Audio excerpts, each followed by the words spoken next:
அஸ்ஸலாமு அலைக்கும் வரஹ்மத்துல்லாஹி வபரகாத்துஹு. பிள்ளைகள் என்ற வாய்ஸ் கிளியரா மேல இருக்கு? Walaikum assalam warahmatullahi wabarakatuh. Oh, sir, clear, sir. Recording எல்லாம் போடப்பட்டாவிலே ரெக்கார்டிங் எல்லாம் போடப்பட்டிருக்குதா? கொஞ்சமா எனக்கு சில டைம்ல பிள்ளைகள் மறந்து ரெக்கார்டிங் போடாம விட்டா கட்டாயம் எனக்கு பிள்ளைகள் ஞாபகப்படுத்தணும். சில பிள்ளைகள் ரெக்கார்டிங்க சில டைம்ல மறந்து போடாம விட்டா சரியா பிள்ளைகள்? ரெக்கார்டிங் எல்லாம் போடப்பட்டிருக்காம? Sir, போடப்பட்டீங்க. ரைட். ஏற்கனவே பிள்ளைகள் உங்களுக்கு தெரியும் ஒரு கிளாஸ் நடந்தது. அதுல நாங்க சில முக்கியமான விஷயங்கள் உங்களுக்கு விளங்கப்படுத்தினது.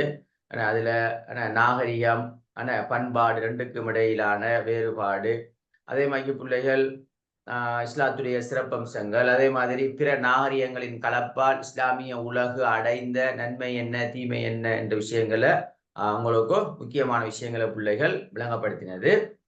அதே மாதிரி பிள்ளைகள் இப்ப நாங்க இன்றைக்கு படிக்கிற விஷயம் என்னன்னா, அந்த முதலாவது யூனிட்ல பிள்ளைகள் நல்லா விளைவிக்கணும். முதலாவது யூனிட்ல பிள்ளைகள் பாஸ் பேப்பர்ல ஹிலாஃபத் இமாரத்துக்கும் இடையிலான வேறுபாடு என்ற ஒரு கேள்வி வந்திருக்கு. அப்ப இப்ப அடிக்கடி பாஸ் பேப்பர்ல நாங்க பார்த்தோம்னா முதலாவது விளைவிக்கணும் பிள்ளைகள் உங்களோட டியூட்ல 8 வருட பாஸ் பேப்பர் போட்டிருக்கிறேன். 8 வருடம். இதுல நாம எத்தனை வருஷம் செய்யற பாஸ் பேப்பர்? எத்தனை வருஷம் நாம செய்யணும்? நாங்க சொன்ன அடிப்படையில் உங்களுக்கு 5 வருட பாஸ் பேப்பர் பிள்ளைங்க நாங்க முக்கியமாக 5 வருஷத்தை வச்சு நான் இன்ஷா அல்லாஹ் உங்களுக்கு கிளியர் பண்ணுவேன். ஆனா 8 வருஷம் போட்டிருக்கேன் ஏன்டா பிள்ளைகள் நீங்க கட்டாயம் பார்க்கணும். அது மற்ற கேள்வியும் பிள்ளைங்க உங்களோட பார்வைக்கு அது இருக்கணும் கட்டாயம். அதுக்காக தான் நான் உங்களுக்கு போட்டிருக்கேன் பிள்ளைல.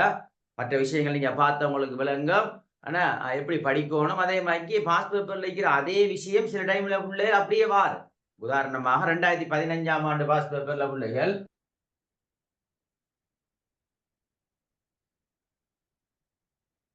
2015 பாஸ் பேப்பர்ல என்ற ஒரு கேள்வி வந்திருக்குது. அப்ப அதே கேள்வி 2023ஆம் ஆண்டு பாஸ் பேப்பர்லயும் வந்திருக்குது, 2023லயும் வந்திருக்குது. இப்படி பிள்ளைகள் நாங்க பாஸ் பேப்பர் கேள்வி செய்யறதால நன்மை என்னென்றால் அவனை கொள்ளணும். நன்மை என்னென்றா ஒன்று அதே கேள்வியும் வரும், அதே மாதிரி கேள்வி எப்படி வரும் என்ற முறையை நாங்க படிச்சு கொள்ளலாம். எப்படி கேட்காங்க. உதாரணமாக பிள்ளைகள் இது பாஸ் பேப்பர்ல வந்த கேள்வி 2023 வந்திருக்குதா இல்லையாது? ஹிலாஃபத்துக்கும் இமாரத்துக்கும் இடையிலான வேறுபாடு வந்திருக்குதா வரலையா?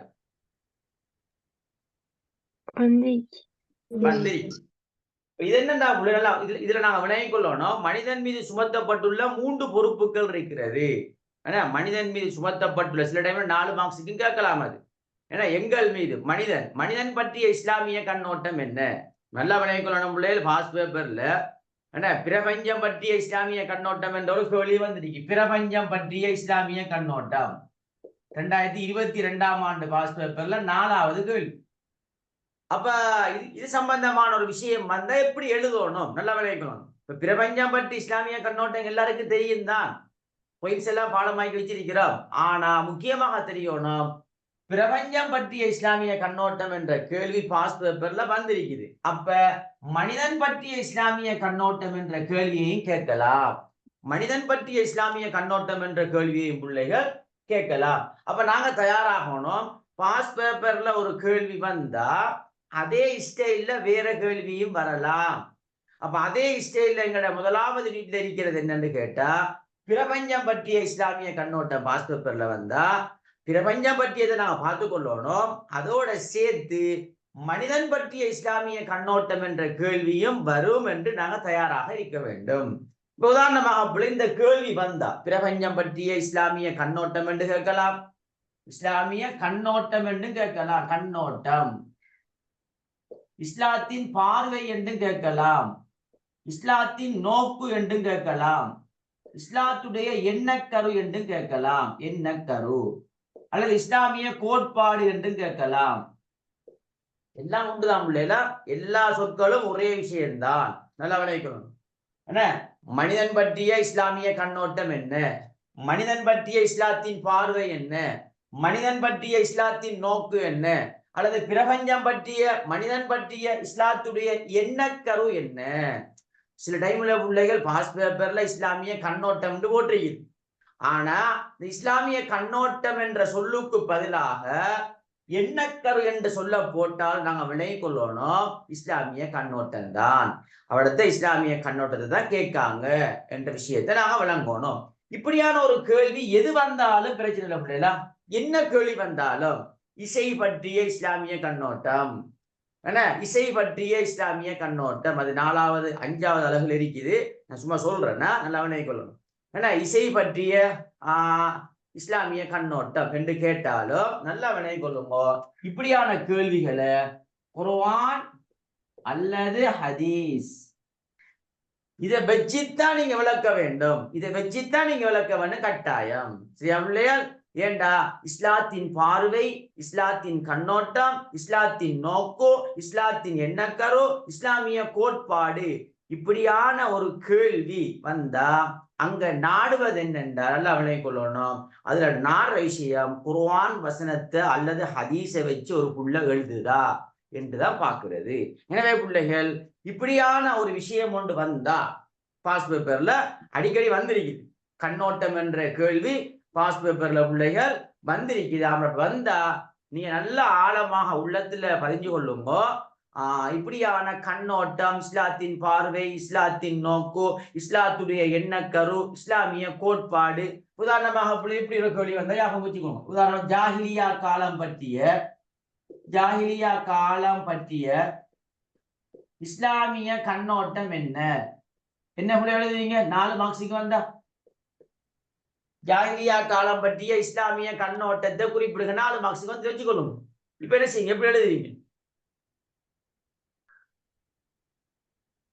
குர்ஆன் வசனத்தோட நல்லா விளையணும். அப்ப நீங்க யோசிக்க கூடாது பிள்ளைங்க, நல்லா விளையக்கொள்ளணுமா? நான் அந்த கேள்வி முறையை சொல்லி தர முடியல.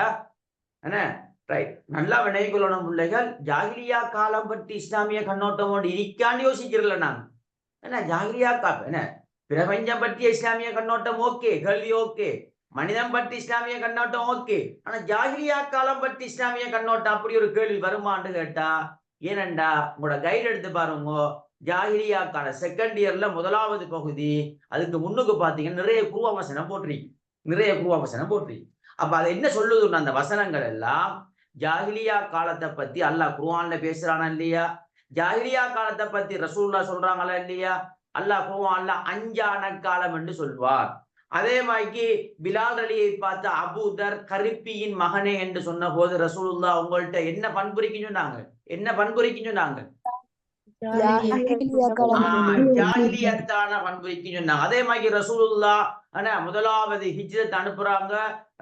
Abyssinia, Habasha, Ethiopia. அப்ப அங்க போகின்ற போது ஜாஃபர் இப்னு அபீ தாலிப் அவர்கள் நஜ்ஜாசி மன்னன் உரையாற்றுகின்ற போது என்ன சொல்லுகிறார்? முக்கியமான விஷயமான சொன்னார். என்ன சொன்னார்? விஷயம் வேண்டாம் பிள்ளை. இந்த கேள்வி முறைகளை பிள்ளைகள் படிக்கிறதா முக்கியம். நாங்க சிலபஸ 10ஐயும் நல்லா அழகா படிச்சு வச்சுட்டு இருக்கிறோம். அது முக்கியம் இல்லை. ஏன்னா அது முக்கியம்தான். ஆனா எது முக்கியம்டா? படிக்கிறது முக்கியம் இல்ல. படிக்கிறதோட சிஸ்டத்தோட படிக்கணும். ஒரு கேள்வி வந்தா எப்படி எழுதணும், கட்டாயம் தெரிஞ்சிருக்கணும். வேண்டாங்கிற பிள்ளைகள் இதுலதான் பிளவுது. ஏன்னா எல்லாம் படிச்சு வச்சிருப்பாங்க. என்னத்தை எழுதணும், எப்படி எழுதணும், எத்தனை பாயிண்ட்ஸ் எழுதணும், எதை டார்கெட் பண்ணணும் என்று பிள்ளைகளுக்கு தெரியாது. அதுகளை இன்ஷா அல்லாஹ் உங்களுக்கு எல்லாம் அழகா பக்கவா சொல்லி தருவேன். நல்லா ஞாபகம் வச்சு எழுதி கொள்ளுங்க. சரியா பிள்ளைகள்? ரைட். அப்ப இப்படியான ஒரு கேள்வி வந்தா, என்ன கேள்வி வந்தாலும் பிரச்சனை இல்லை பிள்ளைகளா. என்ன பிரபஞ்சம் பற்றி வந்தாலும் சரி, இசை பற்றி வந்தாலும் சரி, அழகியல் பற்றி இஸ்லாமிய கண்ணோட்டம் வந்தாலும் சரி, எது வந்தாலும் கண்ணோட்டம், இஸ்லாத்தின் கண்ணோட்டம் என்று கேட்டா நல்லா ஞாபகம் வச்சு கொள்ளுங்க. அங்க நாம குர்ஆன் ஹதீஸை வச்சுத்தான் அந்த பாயிண்ட்ஸை நாங்க விளக்கணும். குர்ஆன் வசனத்தை எழுதுங்கோ. ஆனா இத்தனாவது அத்தியாய வசனம் என்று போட தேவையில்லை, அல் குர்ஆன்னு போடலாம். ஹதீஸ் எழுதுங்கோ. பாடம் இல்லையா உங்களுக்கு? புகாரில வருதா, முஸ்லிம்ல வருதா, அபூதாவுதுல வருதான்னு ஞாபகம் இல்லாட்டி சரியான முறையில ஹதீஸ் எழுதிட்டு கீழே ஹதீஸ் என்று போடலாம். அது பிரச்சனை இல்லை பிள்ளைங்க. சரியா? ஆனா குர்ஆன் ஹதீஸ இருக்கிற மாதிரி தான் எழுதணும், யோசிச்சு எழுதுறதில்ல. ஆனா விளக்கம் எழுதுகின்ற போது நீங்க உங்களோட மொழி நடையில என்ன செய்யலாம்னா விளக்கம் எழுதலாம். அந்த அடிப்படையில பிள்ளைகள் இப்ப முதலாவது வீட்டுல பிள்ளைகள் இந்த பிரபஞ்சம் பற்றிய இஸ்லாமிய கண்ணோட்டம் கேட்டா என்ன விஷயத்தை எழுதணும் என்ற விளையத்தை முக்கியமாக விளங்கணும். முதலாவது பிள்ளைகள் அறிமுகம் எழுதப்பட வேண்டும். 2வது பிள்ளைகள் பிரபஞ்சம் பற்றிய இஸ்லாத்தின் கண்ணோட்டம் சம்பந்தமாக பிரபஞ்சம் என்பது அல்லாஹ்வால் படைக்கப்பட்டது. பிரபஞ்சத்தை அல்லாஹு தாலா ஒன்றும் இல்லாத நிலைமையிலிருந்து அல்லாஹ் படைத்தான். இதை நாம எழுதுகின்ற போது எத்தனை பாயிண்ட்ஸ் எழுதணும்டா? 6 பாயிண்ட்ஸ் எழுதி விளக்க வேண்டும். 6 பாயிண்ட்ஸ் நல்லா விளக்கணும். திரும்ப எழுதணும். ஏனைய சமயங்களுடைய கருத்துக்கள் என்ன? இந்த 3ஐ தான் நாங்க டார்கெட் பண்ணி எழுதுவோம். ஏண்டா பிள்ளைகள், இதுக்கு 2 மார்க்ஸ் வழங்கப்படும், இதுக்கு 6 மார்க்ஸ் வழங்கப்படும், இதுக்கு 2 மார்க்ஸ் வழங்கப்படும். அப்ப சில பிள்ளைகள் என்ன செஞ்சாங்கண்டா, இதை எழுதுகின்ற போது சில பிள்ளைகள் அறிமுகம் எழுதுறல்ல. 10 மார்க்ஸுக்கு பிள்ளைகள் கட்டாயம் அறிமுகம் எழுதியே ஆக வேண்டும். அறிமுகம் எழுதுற நல்லா விளைக்கொள்ளணும் பிள்ளைகள். ஒரு 4-5 வரிக்குள்ள எழுதினா போதும். ஒரு 5 வரி சின்ன அறிமுகம் தான் பிள்ளைல, கடுமையாக பக்கம் பக்கமாக எழுதுறல்ல. சும்மா ஒரு 4-5 வரியில பிள்ளைகள் நீங்க அறிமுகம் எழுதினா போதும். அதே 4-5 வரியில நீங்க அறிமுகம் எழுதுற மாதிரி ஏனைய சமயங்கள் சம்பந்தமான கருத்துக்கள் இருக்கா இல்லையா? பௌத்த மதம் என்ன சொல்லுதோ, கிறிஸ்தவர்கள் என்ன சொல்றாங்க? பௌத்த மதம் முன் ஜென்ம கர்ம வினைகளை அனுபவிப்பதற்காகவே மனிதன் பிரபஞ்சத்தில் பிறக்கிறான். என்ன பௌத்த மதம். அதே மாதிரி கிறிஸ்தவர்கள் ஆதத்தின் பாவத்தை சுமந்து கொண்டே மனிதன் பிறக்கிறான். அதே மாதிரி பாரசீக சீனர்கள் ஒளி இருள் இரண்டுக்கும் இடையே நடக்கக்கூடிய போராட்டமே பிரபஞ்சமாகும். இப்படி பிளஸ் நோமலா எழுதுறதா கடுமையாக விளக்குறல்ல. நீங்க மேல அறிமுகத்தை ஒரு 4-5 வரிக்குள்ள சொல்ற மாதிரி ஏனைய சமயங்கள் சம்பந்தமாகவும் சும்மா நோமலாக ஒரு 4-5 வரிக்குள்ள எல்லாத்தையும் சும்மா ஷோர்ட்டா சொல்லணும். என்ன பாரசீக சீனர்கள் பிரபஞ்சத்தை ஒளி இருள், ஒளிண்டா வெளிச்சம், இருளுண்டா இரவு. அப்ப உலகத்துல நீங்க பாத்தீங்கன்னா பகல் இரவு வருதா இல்லையா? இப்படி மாறி மாறி நடக்கக்கூடிய ஒரு போராட்டம் தான் பிரபஞ்சம் என்று பாரசீக சீனர்கள் சொல்லுவாங்க. அதே மாதிரி பிள்ளைகள் கிறிஸ்தவர்கள் சொல்லுவாங்க, ஆதத்தின் பாவத்தை சுமந்து கொண்டே மனிதன் பிரபஞ்சத்தில் பிறக்கிறான், அவன் இயேசுவை ஈமான் கொள்ள வேண்டும் என்று அப்படி சொல்லுவாங்க. இப்படி பிள்ளைகள் ஏனைய சமயங்களை விளக்குறல்ல சும்மா நோமலாக எழுதினா போதும். நல்லா விளக்கணும். ஆனா முக்கியமாக நாங்க விளக்க வேண்டிய பகுதி எது? கூட மார்க்ஸுக்கு எது இருக்குது? அந்த பாயிண்ட்ஸ் தான் பிள்ளைகள் நாங்க என்ன செய்யணும்டா பிள்ளைகள், 10 மார்க்ஸ் என்பதனால நல்லா ஞாபகம் வச்சுக்கணும். 19 நிமிடத்துக்குள்ள இந்த கேள்வியை நீங்க ஆன்சர் பண்ண வேண்டும். 19 நிமிடம். இதுக்கு மேல பிள்ளைகள் நீங்க 1 நிமிடம் கூட மேலதிகமாக எடுக்கக்கூடாது. 19 நிமிடத்துக்குள்ள அந்த கேள்விக்கு நீங்க ஆன்சர் பண்ணி முடிச்சிடணும். இது கட்டாயம் பிள்ளைகள். இந்த டைம் மேனேஜ்மெண்ட் என்பது எக்ஸாம்ல மிக மிக முக்கியம். இதை நீங்க ஃபாலோ பண்ணாட்டி பின்னுக்கு 10 மார்க்ஸ் அல்லது 20 மார்க்ஸ் கேள்வி விடுபடும். நீங்களும் உங்களோட அனுபவத்தில் நீங்க என்ன கண்டிருப்பீங்க, டைம் காணாது என்ற ஒரு பிரச்சனை ஒன்று வரையா இல்லையா? சொல்லுங்க. எக்ஸாம் ஹால்ல டைம் காணா வருமா இல்லையா? இந்த டைம் காணாது போதாது என்று சொல்றதுக்கான காரணம் என்னண்டா, நல்லா விளைக்கொள்ளணும். நல்லா விளைக்கொள்ளணும். சில பிள்ளை என்னண்டா, உதாரணமா சொல்ற பிள்ளைல விவாதப்போ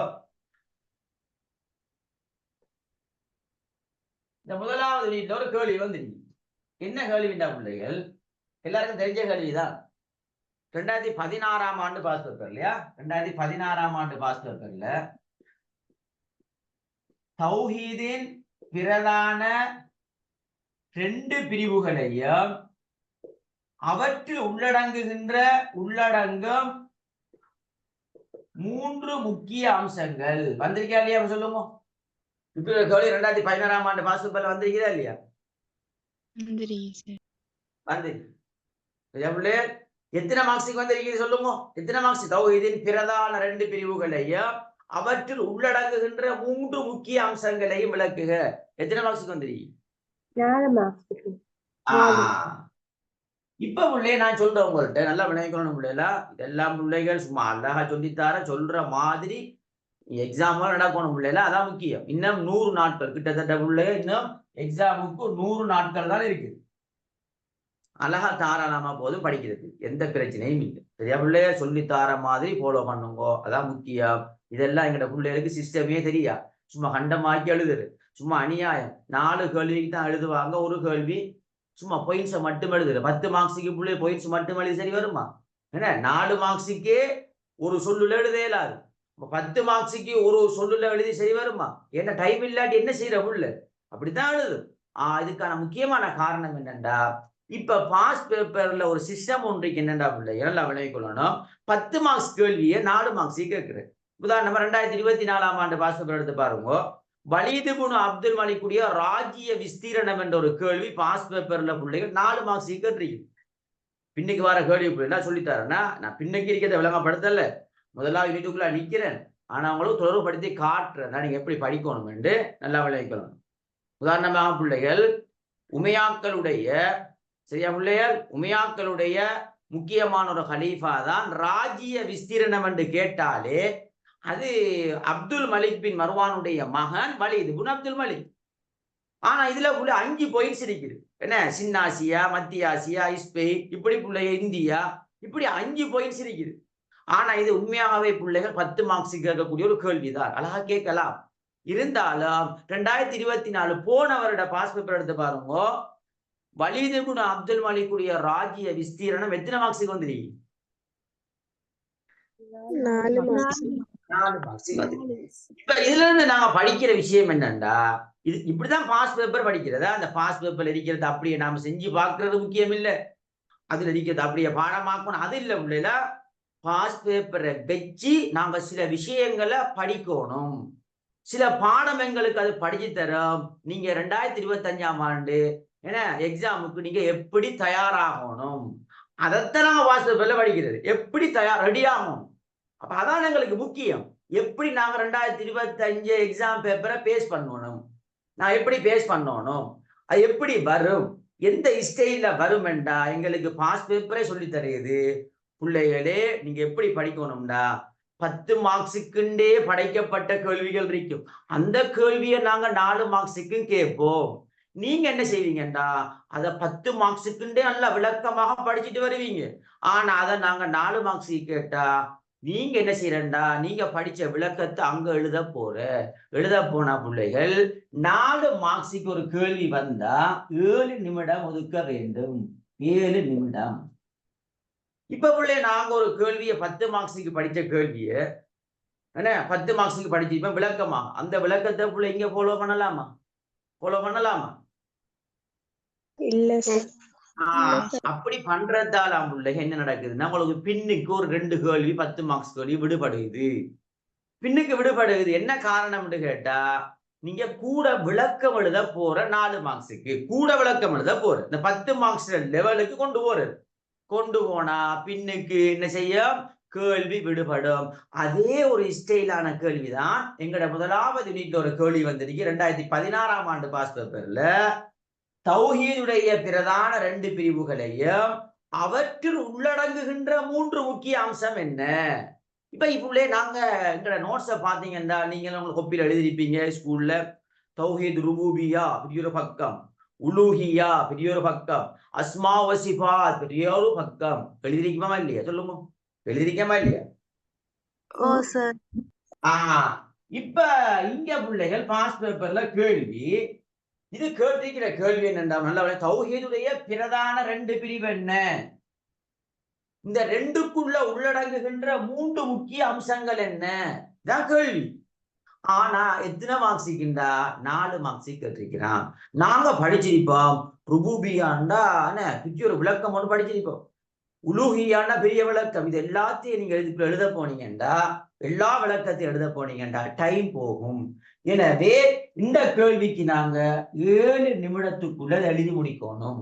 இப்ப அடுத்த கேள்வி எப்படி வரும்டா சரி இதை எப்படி எழுதுற அதான் பிரச்சனைங்களுக்கு இது எப்படி எழுதுற அதாவது 10 மார்க்ஸுக்குரிய ஒரு கேள்விய 4 மார்க்ஸுக்கு கேட்டான்னு கேட்பாங்க.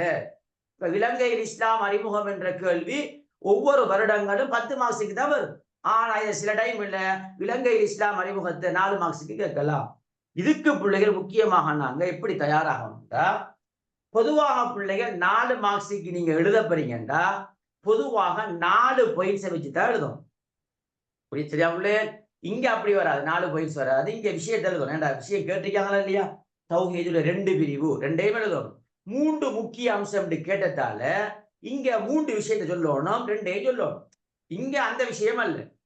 பொதுவாக ஒரு கேள்வி வந்தா என்ன உதாரணமாக வலீது இப்னு அப்துல் மலிக்குடைய ராஜ்ய விஸ்தீரணம் வந்தா பாஸ் பேப்பர் வந்திருக்கிறதா இல்லையா? 10 மார்க்ஸ் கேள்வி 4 மார்க்ஸுக்கு வந்தா 4 பாயிண்ட்ஸ் தான் எடுக்கும்.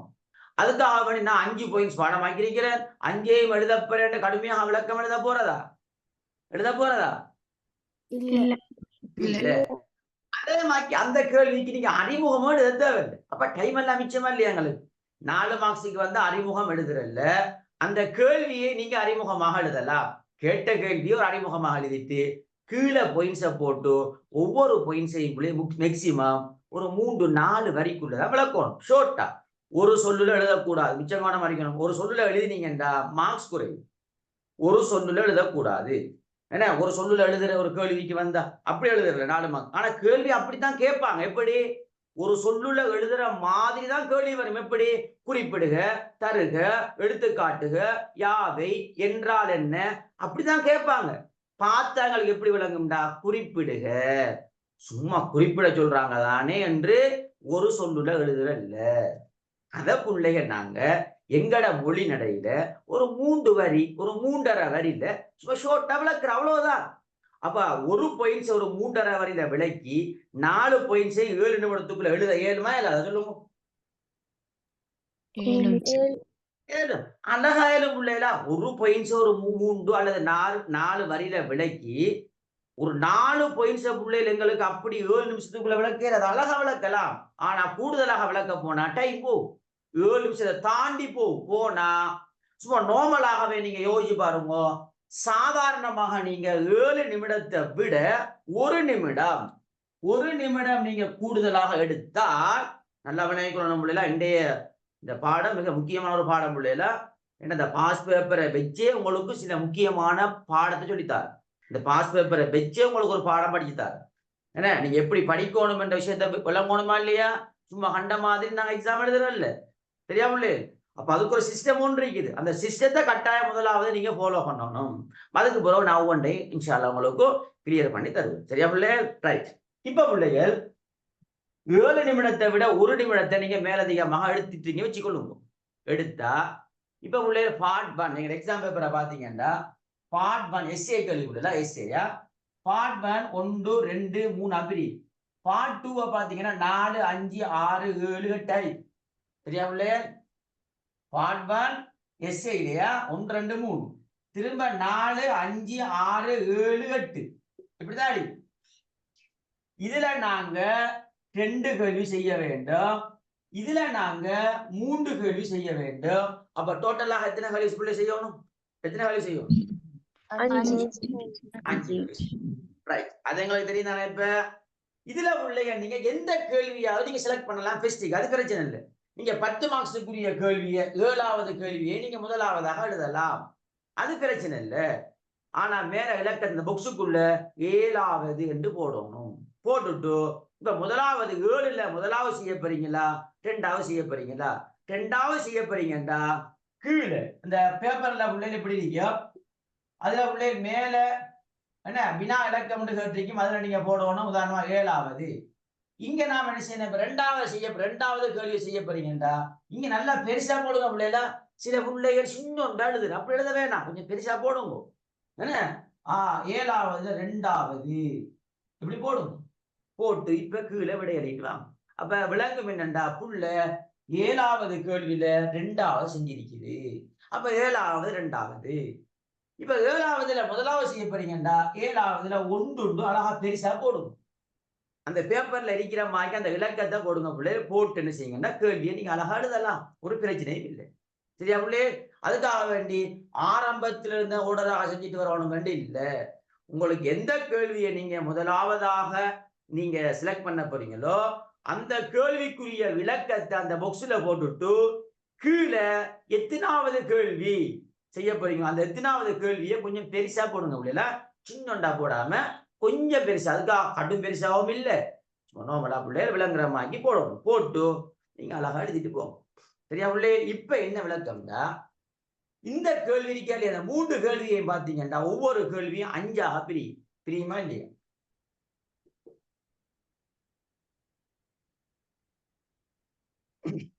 பிரியுமா இல்லையா பிள்ளை? 5ஆக பிரியும். இப்ப நான் என்ன சொன்னேன்? பிள்ளைகள் 4 மார்க்ஸ் கேள்விக்கு அதுவும் பிள்ளை முக்கியமாக என்னன்னா இன்னொரு விஷயத்தை ஞாபகம் வச்சுக் கொள்ளுங்க. இந்த வரைவிலக்கணப்படுத்துற ஒரு கேள்வி வந்தா பிள்ளைகளா, உதாரணமாக 2021ஆம் ஆண்டு பாஸ் பேப்பரை பாருங்க. முதலாவது கேள்வியே இஜ்திஹாதை வரைவிலக்கணப்படுத்துக. இப்படி வரைவிலக்கணப்படுத்துற கேள்வி மட்டுக்கு 7 நிமிஷம் தேவையில்ல பிள்ளைகளா, 7 நிமிடம் தேவையில்ல, 3½ நிமிடம் போதும். 3½ நிமிடத்தால் எழுதி முடிக்கலாம். வரைவிலக்கணப்படுத்துற ஏன்னா மொழி ரீதியான கருத்தும் இஸ்லாமிய பரிபாஷை ரீதியான கருத்தும் எழுதுறதுக்கு எங்களுக்கு டைம் தேவையா? தேவையில்ல. வரைவிலக்கணப்படுத்துற ஒரு கேள்வி வந்தா 3½ நிமிடத்தால எழுதி முடிக்கணும். அதுக்கு உதாரணமாகத்தான் நான் உங்களுக்கு சொல்லித்தரேன். 2021ஆம் ஆண்டு பாஸ் பேப்பர்ல முதலாவது கேள்வியே இஜ்திஹாதை வரைவிலக்கணப்படுத்துக. அப்படி கேட்டா பிள்ளைகள் மொழி ரீதியான கருத்து இஸ்லாமிய பரிபாஷை ரீதியான கருத்து ரெண்டும் எழுதப்பட வேண்டும். 2 எழுதப்பட வேண்டும். மொழி ரீதியான கருத்துக்கு 1 மார்க்ஸ் வழங்கப்படும். இஸ்லாமிய பரிபாஷை ரீதியான கருத்துக்கு 3 மார்க்ஸ் வழங்கப்படும். மொத்தமாக 4 மார்க்ஸ் வழங்கப்படும். இப்படியான கேள்விக்கு மட்டும்தான் நீங்க 3½ நிமிடம் ஒதுக்க வேண்டும். வரைவிலக்கணப்படுத்துகின்ற கேள்விக்கு மட்டும். மற்ற கேள்விக்கெல்லாம் பிள்ளைகள் பொதுவாக குறிப்பிடுக, தருக, எடுத்துக்காட்டுக, யாவை, என்றால் என்ன, சுருக்கமாக விளக்குக, அப்படியான கேள்வி வந்தா 4 மார்க்ஸ்லேயும் பிள்ளைகள் சுருக்கமாக விளக்குகன்னு கேள்வி வரும். 4 மார்க்ஸ்லேயும் சுருக்கமாக விளக்குகன்னு வரும். அப்படி வார டைம்ல கொஞ்சம் விளக்கணும் இல்லையா, சாட கொஞ்சம் விளக்கணும். கூட இல்லையா, 10 மார்க்ஸ் லெவல் அல்ல, நார்மலா விளக்கணும். ஆனா இந்த டைம்ல நீங்க என்ன செய்யலாம்டா, இங்க நீங்க ஒரு வரைவிலக்கணப்படுத்துற ஒரு கேள்வி 3½ நிமிடத்தை டைம் ஒதுக்குறீங்கடா, இதனுடைய மிகுதி டைம் இந்த சுருக்கமாக விளக்குகின்ற விஷயத்துக்கு யூஸ் பண்ணலுமே இல்ல. 7 நிமிடம் தான் ஒதுக்கணும் ஒரு கேள்விக்கு, 4 மார்க்ஸ் கேள்விக்கு. ஆனா வரைவிலக்கணப்படுத்துற கேள்வி ஒன்று வந்தா 3½ நிமிடத்தில் எழுதி முடிக்கலாம். முடிச்சா இதுல அடிக்கக்கூடிய மிகுதி 3½ நிமிடத்தை 4 மார்க்ஸுக்குள்ள சுருக்கமாக விளக்குகன்னு கேட்டா அதுக்கு நாங்க அந்த டைம் 1 நிமிடம் 2 நிமிடத்தை எடுக்க இயலுமா இல்லாது? நல்லா விளையாடணும். சும்மா அழகா சிஸ்டத்தை சொல்லி தரேன் எப்படி எழுதணும், இதை கட்டாயம் ஃபாலோ பண்ணுங்க. ஏண்டா பிள்ளைங்க என்னம்மா சொல்லுங்கம்மா. ரைட். இதெல்லாம் ஏன் சொல்றேன்டா பிள்ளைகள், ஏலவல்ல 1 மார்க்ஸ் என்பது மிக பெருமதி. 1 மார்க்ஸ் என்பது எங்கட பல்கலைக்கழக அனுமதி இல்லை என்று நிரூபிக்கக்கூடியது. அப்ப 1 மார்க்ஸ் என்பது மிக பெருமதி. அதனாலதான் இந்த நுணுக்கமாக உங்களுக்கு அழகா சொல்லித்தாரேன். இதை கட்டாயம் பிள்ளைகள், இதை கட்டாயம் ஃபாலோ பண்ணுங்க. இதை நீங்க உதாரணமாக அந்த டைமுக்குள்ள நாம எழுதுறோமா என்ற விஷயத்தை பிராக்டிக்கலாக வீட்டுல பிள்ளைகள் செஞ்சு பாருங்க. ஒரு பாஸ் பேப்பர் எடுத்த பிள்ளைகள் எக்ஸாமுக்கு போறதுக்கு முதல் ஏன்னா நானும் ஒரு ஜூம்ல ஒரு எக்ஸாம் மட்டும் வைப்பேன், அதை உடனே திருத்துவேன் இன்ஷா அல்லாஹ். இப்ப இல்ல பிள்ளை, நான் இடையில சொல்லுவேன். ரைட். வீட்டுக்குள்ள ஒரு பாஸ் பேப்பர் எடுக்கும். உதாரணமாக பிள்ளை 2020ஆம் ஆண்டு பாஸ் பேப்பர் எடுங்க. எடுத்து பிள்ளைகள் 3 மணித்தியாலம் 10 நிமிடமா இல்லையா, அப்படி டைம் ஒன்று வச்சு பிள்ளைகள் நீங்க என்ன செய்யுங்கண்டா, ஒரு எக்ஸாம் ஒன்று வீட்டை செஞ்சு பாருங்க. ஒரு பாஸ் பேப்பர் எடுத்து செய்யுங்க சும்மா. 2021ஆம் ஆண்டு 2020ஆம் ஆண்டு 2024 தேவையில்ல பிள்ளைல, 2024 செஞ்சு பார்க்க தேவையில்ல. 2024 பெரும்பாலும் அதே கேள்வி வராது. ஆனா நான் பாஸ் பேப்பரை ஏன் போட்டிருக்கிறேன்டா, நல்லா விளை கொள்ளணும். அந்த சிஸ்டம் அதான் எங்களுக்கு மெயின் சிஸ்டம். 2024 போன வருடம் வந்ததா இல்லையா, அந்த ஸ்டைல பார்க்கணும் கட்டாயம். எப்படி கேள்வி கேட்டிருக்காங்க. ஆனா அதே கேள்வி பெரும்பாலும் அதே கேள்வியா அந்த தலைப்புக்குள்ள வரும். அதே கேள்வி பெரும்பாலும் எக்ஸாமுக்கு வரத்துக்கு வாய்ப்பு மிச்சம் குறைய. அதனால நீங்க செஞ்சு பார்க்கின்ற போது பாஸ் பேப்பர் கேள்வி செய்ய போறீங்கடா 2020 2021 அப்படியான ஒரு பாஸ் பேப்பருக்குள்ளே செஞ்சு பாருங்க. அப்ப அது எங்களுக்கு பிரயோசனமா இருக்கு.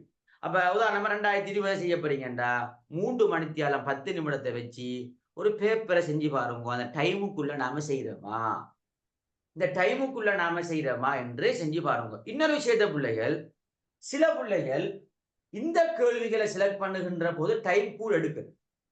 இப்ப சில பிள்ளைகள் அப்படி ஒரு பிரச்சனை ஒன்றி ஏண்டா ஃபெஸ்டிவ் பிள்ளை நல்லா விளைய கொள்ளணும். இப்ப இந்த கேள்வியை செலக்ட் பண்றீங்க, எது முதலாவது 2வது 3வது கேள்வி செலக்ட் பண்ணா இது எத்தனை மார்க்ஸுக்குரியது, 4 மார்க்ஸுக்குரியது. இப்ப விளக்கத்தை கூட கொடுக்க போனீங்கன்னா டைம் போகும். அதனால பிள்ளை நல்லா விளைய கொள்ளணும். உங்களுக்கு விரும்பினா இந்த கேள்வியை செலக்ட் பண்ணாம ஃபர்ஸ்ட்டுக்கு 10 மார்க்ஸ் கேள்வியை செலக்ட் பண்ணலாம்.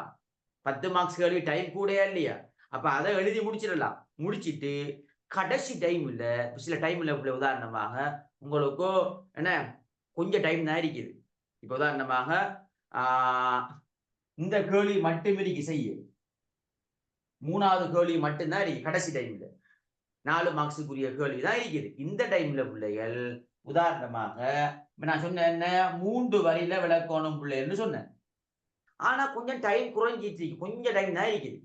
சரியா பிள்ளைகள்? இந்த ஒரு கேள்விக்கு செய்யறதுக்கு எங்களுக்கு பிள்ளைகள் மேக்சிமம் டைம் குறைய இருக்குது. ஏன்டா கொஞ்சம் டைம் அங்கால அங்கெல்லாம் கூட எடுத்துட்டீங்கன்னு வச்சுக்கொள்ளுங்க. இந்த டைம்ல நீங்க இந்த 3வது கேள்வி 4 மார்க்ஸுக்குரிய கேள்வி செய்கின்ற போது நான் என்ன சொன்னேன்? பிள்ளைகள் ஒரு 3, 3.5 வரியில விளக்கணும். இந்த டைம்ல நீங்க டைம் இல்லாத சந்தர்ப்பத்துல ஒரு 2.5 வரி விளக்கினாலும் அங்க மார்க்ஸ் குறையறதுக்கு வாய்ப்பு இருக்கா? வாய்ப்பு வருமா சொல்லுங்க? வருமா? இல்ல சார். வரா? இல்ல. இங்க ஏன்டா புள்ளை 4 மார்க்ஸுக்கு புள்ளை சும்மா நோமலா எதிர்பார்க்கிற புள்ள ஒரு சொல்லுல எழுதாம கொஞ்சம் விளக்கி இருக்கணும். அப்ப இந்த டைம்ல நாம என்ன செய்யலாம்? டைம் காணாம வரக்கூடாது. சில டைம்ல வந்துட்டு வச்சுக்கொள்ளுங்க. கடைசியாக உங்களுக்கு 4 கேள்வி செஞ்சிட்டீங்க. இப்ப கடைசியா 3வது கேள்வி மட்டும்தான் இருக்குது. இது 4 மார்க்ஸுக்குரியது. இதை நீங்க ஒவ்வொன்றையும் ஒரு 3, 3.5 வரியில விளக்கணும்ன்றீங்க இல்லையா? என்ன அப்படி இருக்கிற டைம்ல ஒரு 3 வரி, ஒரு அரை வரி, 3 வரி அல்லது 2.75 வரி அப்படி எழுதுறீங்க. எழுதினாலும் பிரச்சனை இல்லை. ஆனா நல்லா விளைக்கணும் நம்மள பொதுவாக என்னன்னா ஒரு 3.5 வரி, ஒரு 3, 3.5 வரி விளக்கணும். இருந்தாலும் இந்த டைம் கொஞ்சம் பெய்த்து கொஞ்சம் முன்னுக்கு டைமை கொஞ்சம் எடுத்துட்டோம். ஒரு 10 நிமிடத்தை கூட எடுத்துட்டோம். எனவே இன்னொரு 10 நிமிடம் நமக்கு தேவைப்படும் என்ற டைம் இல்ல.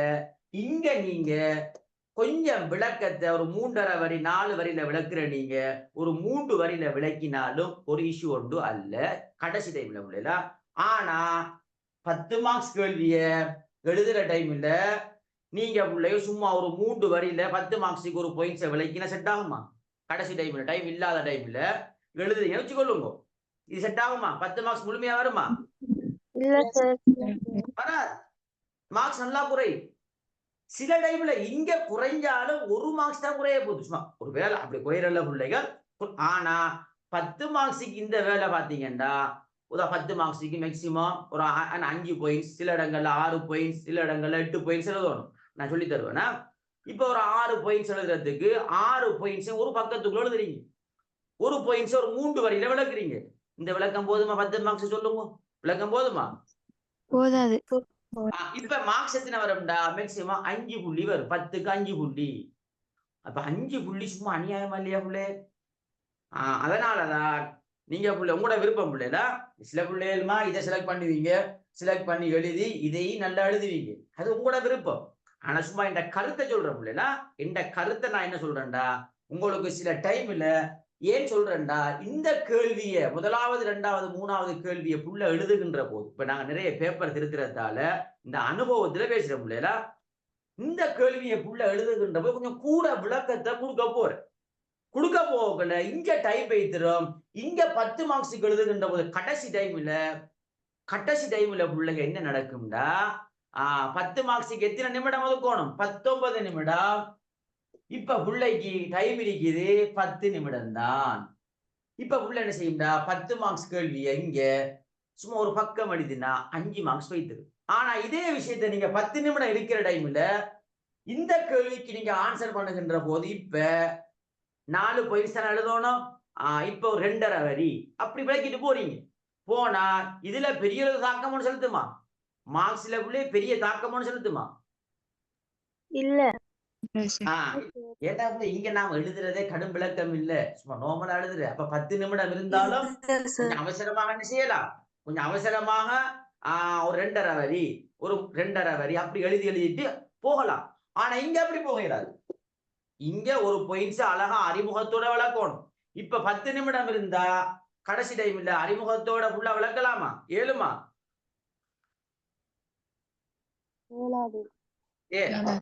இதுகள பிள்ளைகள் நீங்க என்னன்னா நான் உங்கள்ட்ட சொல்லல இதை செலக்ட் பண்ணுங்க இதை வேணாம் அப்படி சொல்லல பிள்ளைல. நீங்க எக்ஸாம நீங்க வீட்டை எழுதி பார்க்க போறீங்களா இல்லையா? இப்ப ஒரு பாஸ் பேப்பரை இதுல 2 பாஸ் பேப்பர் செஞ்சு பாருங்க. 1 2021 எடுக்கும், 2021 எடுக்கும். ரைட், 2 கேள்வி 2 பாஸ் பேப்பர் எடுக்கும். எடுத்து ஒரு தடவை எழுதுகின்ற போது ஃபர்ஸ்ட்டுக்கு இதை செலக்ட் பண்ணி போட்டு இதை செலக்ட் பண்ணுங்க. 2வது பாஸ் பேப்பரை செய்கின்ற போது இதை செலக்ட் பண்ணிட்டு கடைசியாக இதை எழுதுங்க. இப்ப நீங்க பாருங்க நமக்கு எது செட் ஆகும். டெஸ்ட்டுக்கு நாங்க இதை செலக்ட் பண்றது செட் ஆகுமா அல்லது இதை செலக்ட் பண்றது நமக்கு செட் ஆகுமா என்று பாருங்க. ஆனா திரும்பவும் சொல்ற பிள்ளைகள் என்ன, இந்த கேள்வியை நீங்க எழுதுகின்ற போது, உதாரணமா கடைசியில் எழுதுகின்ற போது இப்ப நான் சொல்லுவேன் என்ன, 4 மார்க்ஸுக்கு பிள்ளை ஒரு 3 3.5 வரி விளக்கணும்னு சொல்லுவேன். சில டைம்ல கடைசி டைம்ல உங்களுக்கு டைம் இல்லாத சந்தர்ப்பத்துல ஒரு 2.5 வரி ஒரு 3 வரி விளக்கினாலும் அந்த மார்க்ஸ்ல எந்த பாதிப்பும் ஏற்படாது என்ற விஷயத்தை மட்டும் தெளிவாக விளங்கி கொள்ளுங்கோ. சரியா பிள்ளைய? தெளிவா. ஆனா மேக்சிமம் பிள்ளைய நாங்க இப்ப 4 மார்க்ஸுக்கு எழுதுகின்ற போது ஒரு 3 3.5 வரி சுருக்கமாக விளக்கு கண்டு வந்தா ஒரு 4 வரி என்ன, ஒரு 4.5 வரி அப்படி விளக்கத்தான் வேணும். இருந்தாலும் பிள்ளைகள் டைம் போதாது என்ற ஒரு சூழ்நிலை வார டைம்ல இப்ப 4 வரிய 3 வரி ஆக்குறீங்க, 3.5 வரிய 3 வரி ஆக்கினாலும் மார்க்ஸ்ல பெரிய ஒரு தாக்கம் கொண்டு வராது என்ற விஷயத்த விளங்கி நான் சொல்ற விஷயத்த 2 வருட பாஸ் பேப்பர் எடுத்து 1 வருட பாஸ் பேப்பர் உதாரணமா 2020ஆம் ஆண்டு எடுத்து செஞ்சு பாருங்க. அந்த டைம்ல நீங்க செலக்ட் பண்ணுங்க இந்த கேள்வி. இதுல 2 கேள்வி செலக்ட் பண்ணுங்க. திரும்ப இன்னொரு பாஸ் பேப்பர் செஞ்சு பாருங்க. அந்த டைம்ல நீங்க பெஸ்டிக் எதை எழுதணும்? பெஸ்டிக் எதை எழுதணும்? எந்த கேள்வி செலக்ட் பண்ணணும்? 10 மார்க்ஸ் கேள்வி. 10 மார்க்ஸ் செலக்ட் பண்ணி இதை செக் பண்ணி பாருங்க. இப்ப உங்களுக்கு படும், உள்ளத்துல படும், நான் மெயின் எக்ஸாம்ல இந்த சிஸ்டத்தை தான் ஃபாலோ பண்ணணுமேண்டா, எனக்கு இப்படியான சிக்கல் ஒன்று வரும் என்ற விஷயம் உங்களுக்கு தான் விளங்கும். விளங்கினா பிள்ளைகள் அந்த டைம்ல செலக்ட் பண்ணிக்கொள்ளுங்க. நான் முதலாவதாக செலக்ட் பண்ற கேள்வி எக்ஸாம்ல இதையா 10 மார்க்ஸா 4 மார்க்ஸா என்று தீர்மானிச்சு கொள்ளலாம். இப்ப வாங்க பிள்ளைல, டைம் எத்தனை நம்ம ஸ்கூலுக்கு போகணுமே பிள்ளை, நானும் போதாம இன்னொரு 15 நிமிடம் இருங்க பிள்ளைல, நான் 6:15 முடிப்பேனா? சரியா பிள்ளைகள்? ஓகே சரி சார். Okay sir. ஓகே.